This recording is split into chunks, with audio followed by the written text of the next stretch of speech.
Monster Hunter Rise is exactly the game you'd expect to see from the newest entry in the long-established franchise, but adds enough new elements to make it feel fresh and unique. Though the game has a lot going for it, old and new, there are still some small issues with the core formula, and new issues made by the new additions.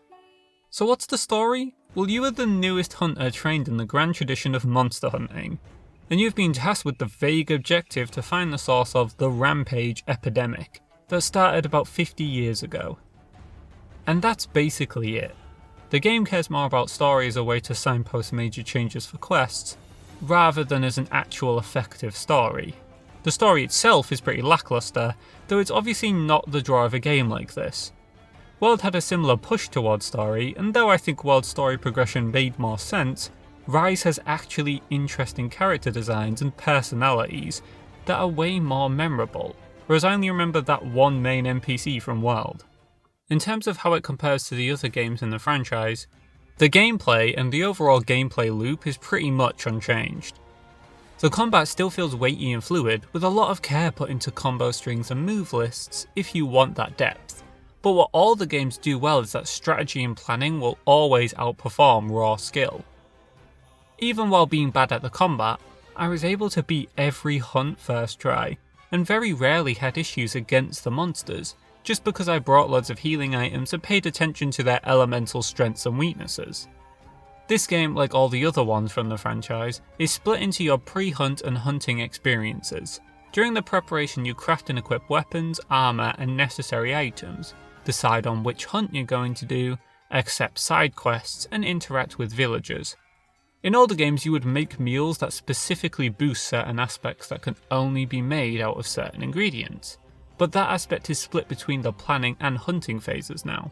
In the planning phase you have Bunny Dango, a delicious looking mochi style treat that has specific buffs you decide between with a percentage chance of their effects working, but a general buff to health and stamina. The rest of your stat increases are done through finding different bugs that you collect during the hunt. Though bug hunting is good in concept and works well for the first few hours, it gets tedious fast. Running around for like 5 minutes before each and every hunt isn't fun gameplay. It does incentivize exploration, which is helped by all the other things to explore, like collectibles and other campsites to unlock. Another thing that is kind of tedious to me, but is a main part of the formula, is the difference between low rank and high rank. Obviously it's a necessary addition to keep the game from being stale, but it never feels good to have to fully reinvest in all new armor sets by grinding the same hunt over and over for pieces, after you already grinded for now worthless versions of those same pieces. It's made worse by the fact that though some of the fights are made functionally different and more interesting, most of them are pretty much the exact same fight, but the monsters have one extra move and take 5 to 10 minutes extra to kill. The only addition I actively disliked is the new Rampage mission types. They are basically tower defense sections against a horde of monsters, with placeable traps and units to fight off multiple waves of enemies.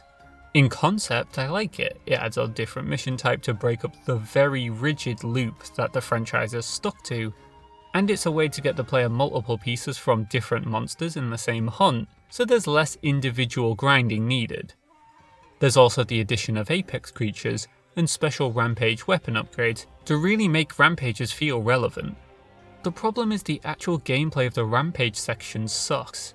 I will say that maybe in multiplayer it would feel more fun and coordinated, but in single player it just feels like a bit of a mess, with you spending most of the time frantically trying to defend the final gate by dropping anything you have available. As I said, the rewards are good enough to incentivize doing it, and thankfully the story only forces you to do it very occasionally, but it feels like an underdeveloped concept that, if done again, needs tweaking. Speaking of new additions, the major changes are in gameplay and systems. The most noticeable changes up front are the introductions of the palamutes and wire bugs that add extra mobility options.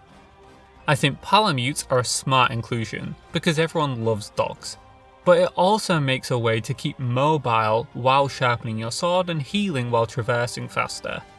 The wire bugs are very similar to something from Tokiden 2, but nobody played that game so no one cares. Also, I think the wire bugs have more utility than in Tokiden 2, like the wyvern riding mechanic. which in concept is great but in execution is a little repetitive. I do miss the slingshot from Wild, but the extra movement options and new moves for each weapon facilitated by wire bugs are far more useful. These introductions also make the game feel a lot quicker.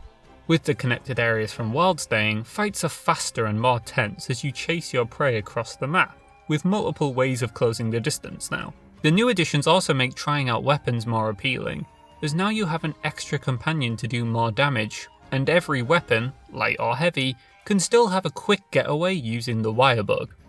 I still stuck with the longsword I used in every other game, but especially at first I did try out a few of the other weapons. Having a training area to try out the weapons with full move lists on screen is also incredibly helpful. In terms of changes from Wild, there is the main obvious one, which is the hardware switch, away from the home consoles and PC to what is, well, the Switch, and the obvious quality changes needed to facilitate that. I will say the first footage looked decent, but I thought the environment was quite flat and ugly in those clips. I think in the final game most of the environments look good, but the opening area of the shrine is still the worst looking part of the game. I think the 30 FPS lock is slightly disappointing, but with the scale of the game and the moving parts, a locked and stable 30 is good enough. The very occasionally bad looking spots and 30 FPS is all worth it for the ability to take it on the go. Having the chance to quickly grind wherever you are is a godsend for a game like this, and the simple, insular gameplay of individual hunts really lends itself to this hardware. Though I did dump on the graphics a bit, the game looks really good in spots, but it's mostly because of the monsters. The models are incredibly well detailed, with the expected battle damage and parts that can be removed. The animation and designs are also great. There are quite a few older monsters, but the real stars of the show are the new beasts to tackle, and they make up the best fights and the most interesting designs in the game. The core gameplay is pretty much untouched, and it's the addictive loop, strong gameplay, extreme levels of personal expression, and satisfying combat that are present in every Monster Hunter game that is the focus of this one. But it takes these incredibly well done fundamentals and adds more movement options, different upgrade paths, different materials for your pets so they don't have to use necessary items. It's definitely a small step forward for the franchise, but an incredibly smart one. All the positive changes vastly outweigh the negative ones, even if they are a lot more subtle. The negative changes also feel like good concepts that are executed in a less than ideal way, and are hopefully things that the series will iterate on as time goes on. The game is a more refined version of the original Monster Hunter formula, taking a lot of elements from World and adding those to the original style of game, and it works as a melding of these two styles, and as a game on its own. For complete newcomers who are the target demographic, I don't think this is as accessible as some people are saying, or much more accessible than World, just because the formula of these games is just too preparation based and grind intensive. That being said, this is a great addition to the franchise, and does a lot to simplify and shake up the formula, without sacrificing a great deal to make these new features work.